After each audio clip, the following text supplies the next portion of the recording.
Bonjour et bienvenue dans une nouvelle vidéo. Je vous retrouve pour une vidéo un peu blabla qui fait suite à la vidéo que j'ai fait cet été avant ma petite pause de vacances. Parce qu'il s'est passé pas mal de nouvelles choses et que j'avais dit que je vous tiendrais au courant des avancées un petit peu médicales de ma vidéo que j'ai fait. Si vous n'avez pas vu cette vidéo, je vous invite à aller la voir. Je pense qu'elle a été pas mal vue.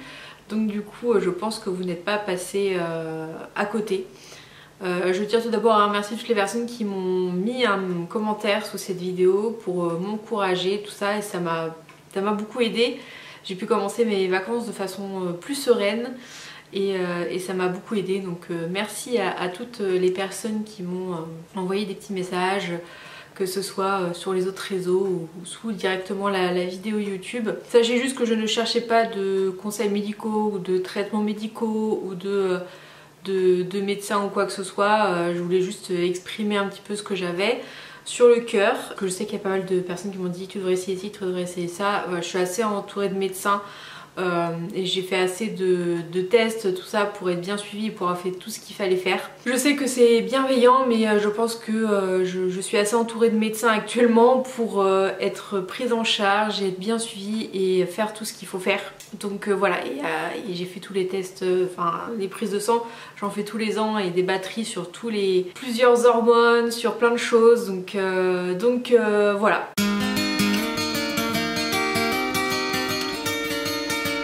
Je vous avais laissé la dernière fois, donc cet été, après une pesée de trop on va dire. J'ai essayé de ne pas prendre la tête pendant mes 15 jours de vacances. Quand je suis rentrée de vacances, j'ai eu un rendez-vous avec ma diététicienne et j'avais repris genre 500 grammes je crois pendant les vacances. Mais ce qui était assez frustrant, c'était que j'avais fait attention tous les mois précédents et j'arrêtais pas de reprendre du poids. Le mois d'avant j'avais pris plus de 2 kilos alors que j'avais fait attention à ce que je mangeais, tout ça. Et là pendant les vacances j'ai pas du tout fait attention et j'ai pris que 500 grammes. Voilà, donc très frustrant de ce résultat. Donc j'en ai parlé à ma diététicienne, elle m'a dit qu'effectivement du coup elle savait plus trop quoi faire, tout ça. Et elle m'a dit que ce serait bien de reprendre vous avec le chirurgien qui m'a opéré de ma sleeve pour voir un petit peu. Il y avait forcément des examens médicaux qui peuvent être faits, qu'elle ne peut pas prescrire parce qu'elle est diététicienne. Voilà. Entre temps j'avais un rendez-vous avec mon endocrino début novembre.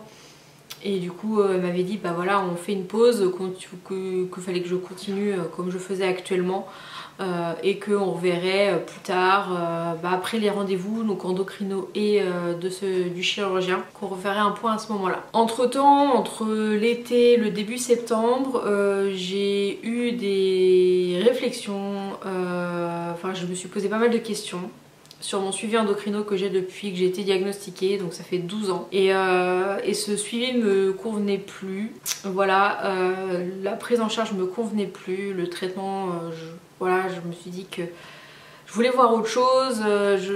Elle prend pas en compte tous mes symptômes que je peux avoir, j'étais pas du tout satisfaite. C'est vrai que je la gardais parce qu'elle m'a diagnostiquée et que c'est très compliqué de trouver un endocrino qui connaît le SOPK et qui sait plus ou moins comment prendre en charge.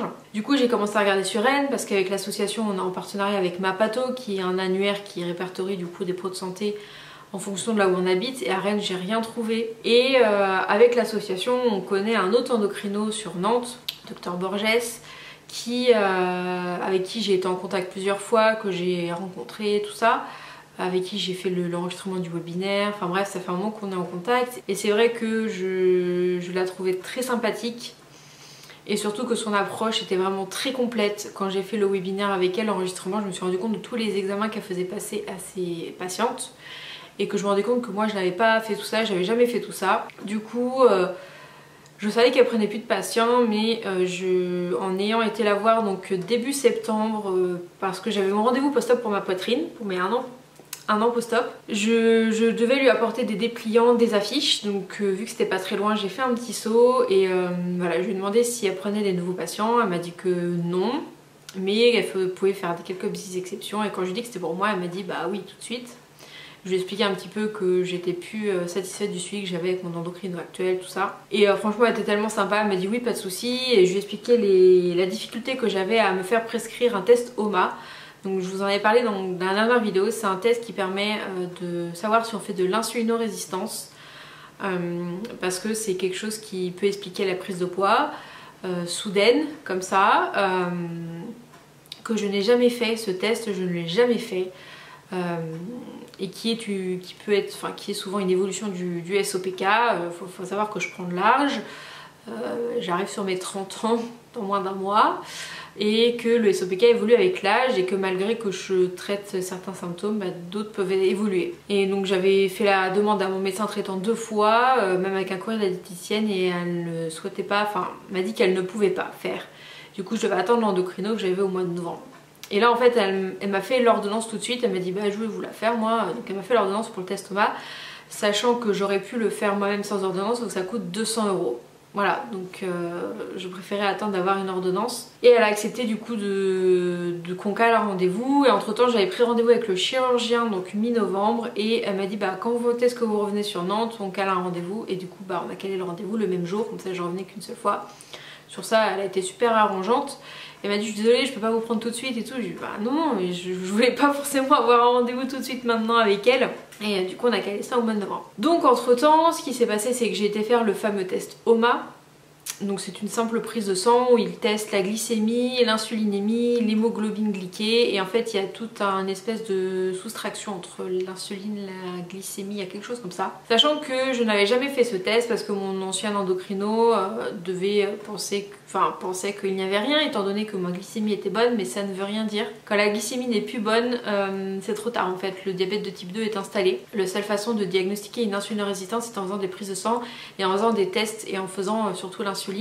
Il existe 2 tests, c'est le test OMA et le test de Quickie je crois. Voilà, si jamais ça vous intéresse, on a fait tout un article sur le site de l'association sur l'insulinorésistance. Du coup j'ai été faire cette prise de sang et j'ai eu pas mal de temps d'attente avant les résultats et j'ai reçu les résultats genre je crois que c'était le 16 septembre, c'est quand j'étais en train de revenir de Paris où j'ai été montée pour l'association. Et ben il s'est avéré que je fais bien de l'insulinorésistance. En gros le test OMA, il faut être en dessous de 2,24 au niveau du calcul qu'ils font entre l'insuline et la glycémie. Et je suis au-dessus, je suis à plus de 3 quelque chose, donc dès qu'on dépasse on fait de l'insulinorésistance. Sachant que ma glycémie était bonne et mon hémoglobine glyquée est bonne aussi. Donc en fait tout est dans l'insuline et ce qui explique cela, ce qui explique la forte prise de poids.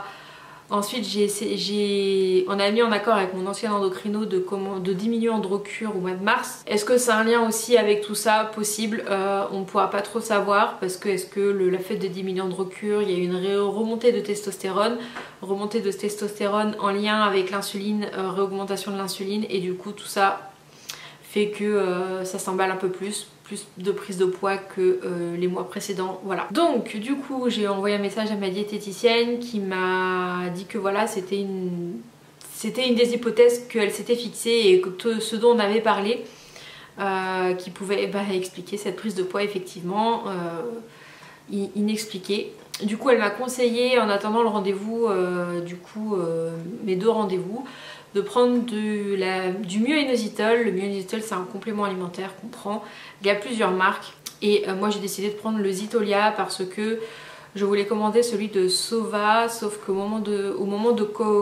ce moment-là il n'y avait plus de stock sur le Ovastart qui est du coup le myo-inositol qu'elle propose. Sauf que moi je voulais vraiment avoir tout de suite pour vraiment prendre 2 mois pile jusqu'au rendez-vous avec l'endocrinologue.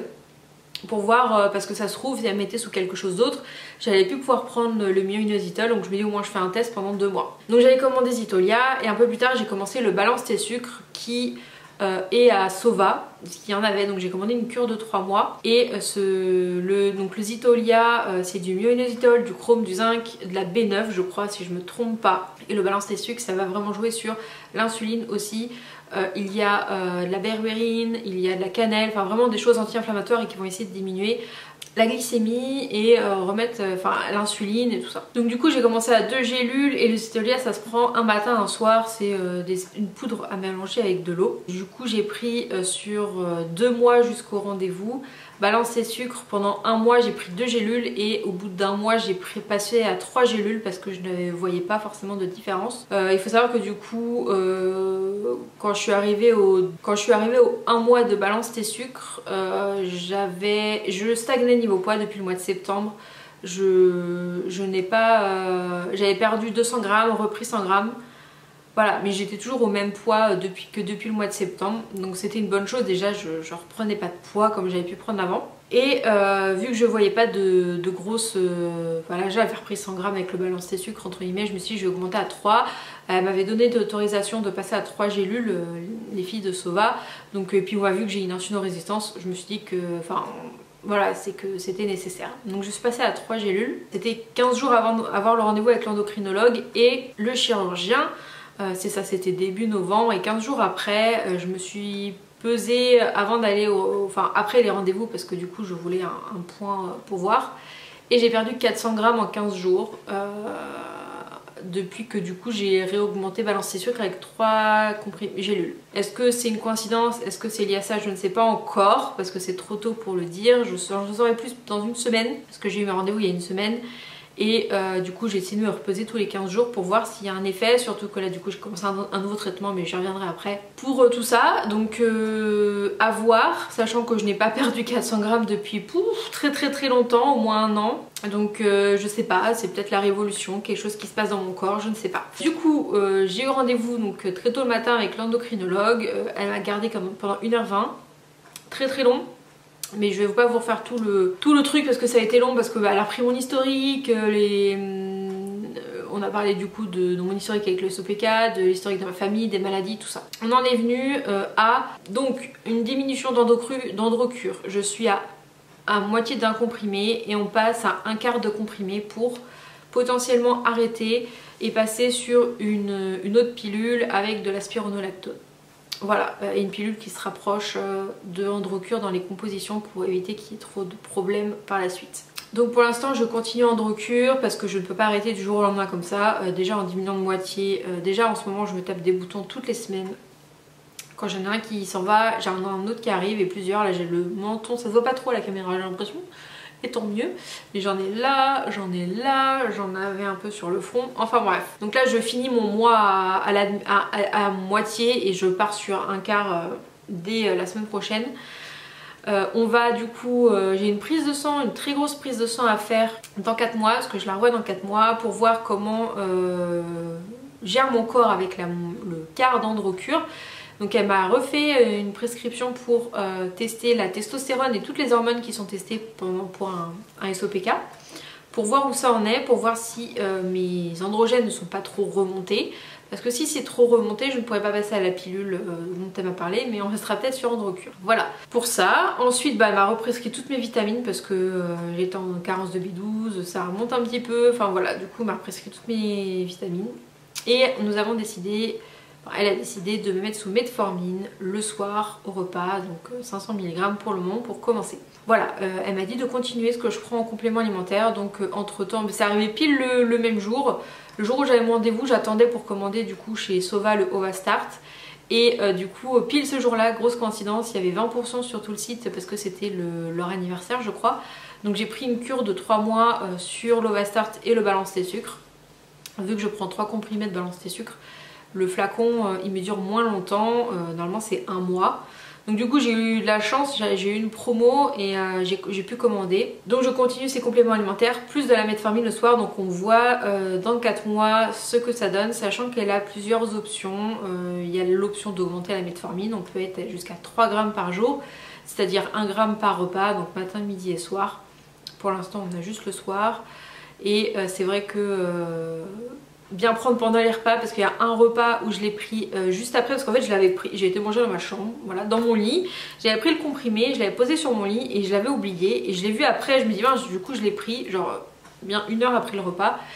J'ai été malade toute la soirée et toute la nuit, donc maintenant j'y pense, bien le prendre pendant le repas et bien manger après pour que ce soit bien dans l'estomac et qu'il y ait quelque chose dans l'estomac, sinon malade assurée juste après. Donc voilà pour ça. Les autres options c'est donc augmenter comme je disais la metformine, et il y a un autre médicament, enfin un médicament traitement entre guillemets qui se fait par piqûre tous les jours, c'est le Sadenxa. je crois, à chaque fois j'oublie le nom, c'est S, ça finit par A, ça Dexa je crois, qui est non remboursé par la sécurité sociale, qui coûte 200 € par mois.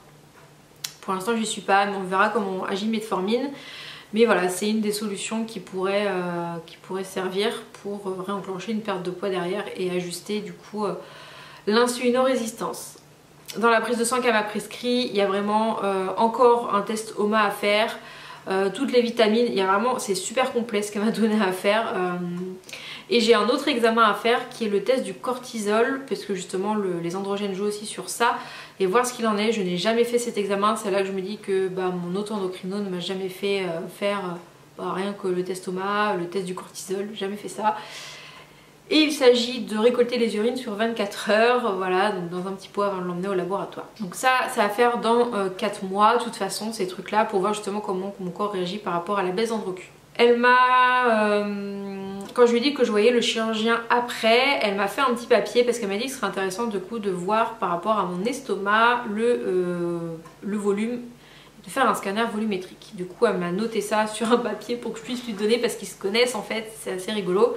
Et elle m'a dit que ça pouvait être utile d'avoir cet examen pour le fameux traitement non remboursé. Parce que ça joue sur pas mal de choses, ça peut jouer aussi au niveau de l'estomac si la poche est distendue. Donc le rendez-vous c'est fini, j'étais très satisfaite et je suis très contente voilà, d'avoir pris le pas et d'avoir eu le courage de lui demander, parce qu'au début je n'osais pas lui demander si elle prenait des nouveaux patients et si elle accepterait de me prendre. Je suis très contente, j'ai été poussée quand même. On m'a dit mais vas-y demande-lui, demande-lui.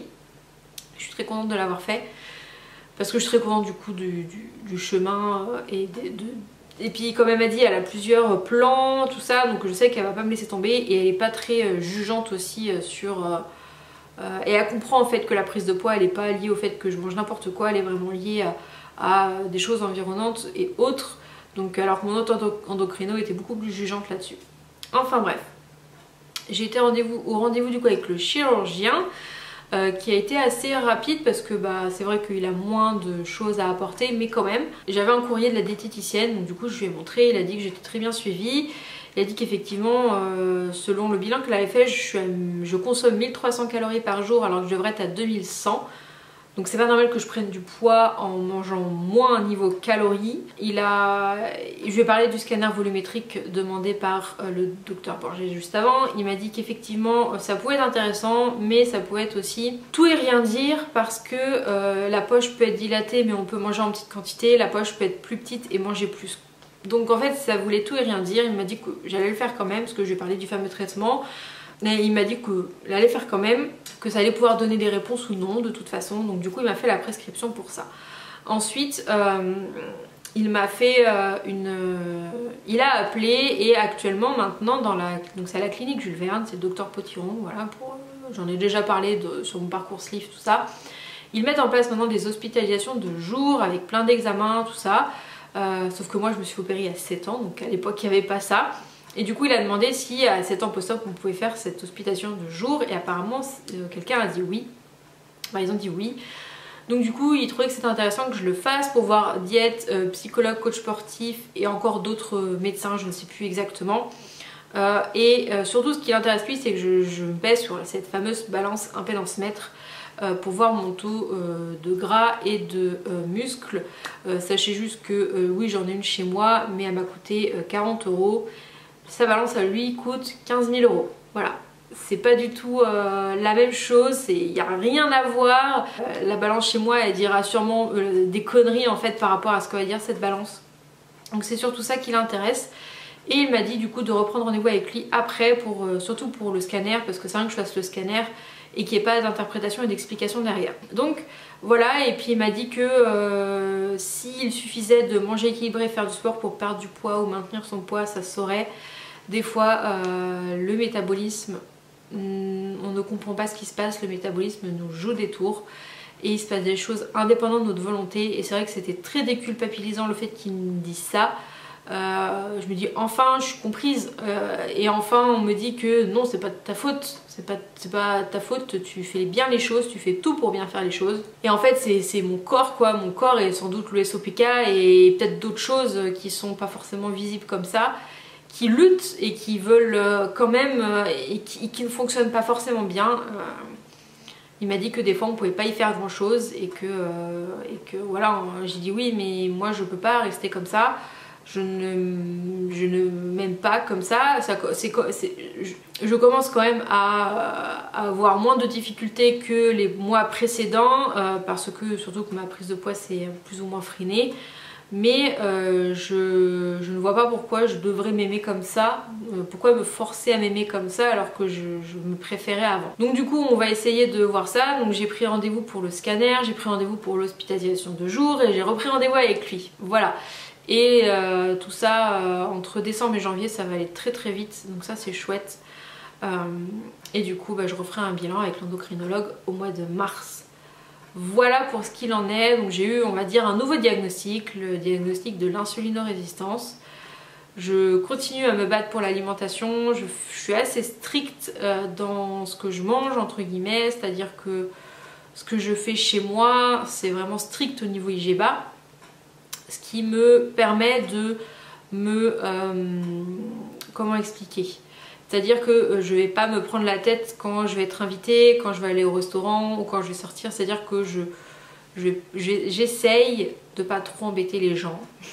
Quand je sais que les gens peuvent faire quelques trucs, tout ça, j'essaye de demander. Mais on va dire que ça me permet de m'autoriser à manger normalement. Le fait d'être strict chez moi, quand je mange quelque part autre, je mange normalement. Du coup je me dis ça compense en fait le fait que je fasse attention quasiment tout le temps, et ben ça compense le fait que je peux me faire plaisir de temps en temps. Voilà pour tout ça, je suis beaucoup plus confiante, le fait d'avoir eu ces rendez-vous ça m'a reboosté, enfin déjà cet été j'étais mieux, déjà le fait d'avoir eu les vacances, de m'être reposée, et c'est vrai que c'était mes premiers vrais congés, les autres c'est vrai que j'ai posé beaucoup de congés pas pour me reposer. Et le docteur Borges me l'a fait remarquer et me l'a fait prendre conscience en fait que je faisais beaucoup de choses dans ma vie et que je n'avais pas le temps de me reposer, et que ça devait être du stress, tout ça, et que j'ai eu aussi des soucis de sommeil en début d'année, que ça aidait pas. Et c'est vrai que ça m'a permis de prendre conscience un peu de tout ça. Et là à Noël je devais prendre 15 jours de congé. Et finalement j'ai mon scanner pendant les vacances de Noël et c'est en plein milieu d'une semaine et du coup je me suis dit allez je me prends 2 jours et demi de congé. Soyons fous et je vais pouvoir me reposer un petit peu et vraiment penser qu'à moi et me reposer. C'est que 12 jours et demi mais c'est toujours mieux que rien du tout. À la base je devais poser juste un jour pour souffler des vacances de Noël, enfin des repas de Noël quoi. Et là ça me permettra de me poser un peu plus, d'avoir une petite semaine de boulot et de reprendre un peu mieux. Voilà, parce que c'est vrai que j'ai posé des jours au mois de janvier pour l'association, donc je pouvais pas non plus poser plus. Voilà, c'est vrai qu'il y a beaucoup de jours qui partent pour l'association et du coup j'ai du mal effectivement à me reposer parce que c'est pas mal de boulot et de stress aussi. Donc voilà, la vidéo est super longue, je suis désolée mais je me suis dit qu'il fallait que je parle de tout ça parce qu'en plus moi ça me permet d'avoir un petit journal de tout ce qui se passe et je voulais vous tenir au courant aussi parce que ça m'arrive encore de recevoir des messages, tout ça. Donc voilà le bilan, j'ai eu un nouveau diagnostic. Je sais plus ou moins la cause de cette prise de poids. Peut-être que c'est pas que ça, mais c'est en grande partie. Et ce que j'ai oublié de dire, c'est qu'elle doit être là depuis un petit moment apparemment. Donc voilà, heureusement que j'ai fait ce test, heureusement qu'elle me l'a fait parce que... ça aurait pu ne pas être diagnostiqué avant parce que j'ai enfin pu me faire diagnostiquer de ce côté là et j'espère qu'avec tous les efforts que je vais faire et ce nouveau traitement on va repasser la tendance dans l'autre sens. Voilà, je verrai, peut-être que je vous referai peut-être un point au mois de mars prochain avec tous les rendez-vous que j'ai, tous les examens que j'ai à faire et puis refaire un petit point quand je reverrai l'endocrino pour voir ce qu'il en est de la metformine, si ça fonctionne, ce qu'il en est. Et puis les examens, scanner volumétrique que j'ai fait, l'hospitalisation de jour, tout ça. Dites-moi si ça vous intéresse. Et je vous referai du coup une petite vidéo à ce moment-là. Du coup j'espère que cette vidéo vous aura plu et on se retrouve la semaine prochaine dans une nouvelle vidéo. À bientôt.